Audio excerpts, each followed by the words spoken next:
Stove వెలిగించుకుని pan పెట్టుకుని 2 స్పూన్లు కందిపప్పు, 2 స్పూన్లు పచ్చిశనగపప్పు, 2 స్పూన్లు సాయి మినపప్పు వేసి దోరగా వేయించుకోవాలండి. వేయించుకుని ఈ పప్పులన్నీ కూడా ప్లేట్లోకి తీసుకుందామండి.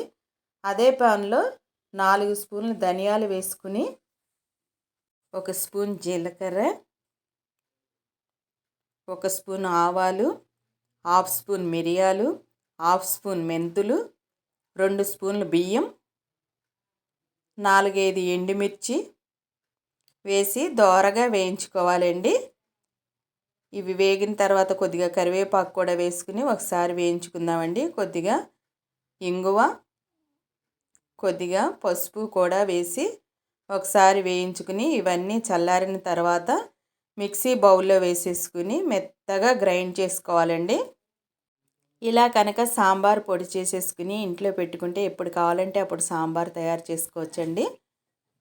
సాంబార్ పొడిని ప్లేట్లో వేసుకుందామండి. ప్లేట్లో వేసుకుని సాంబార్ పొడిని సీసాలో పెట్టేసేసుకుని ఫ్రిడ్జ్లో పెట్టేసేసుకోవటమేనండి.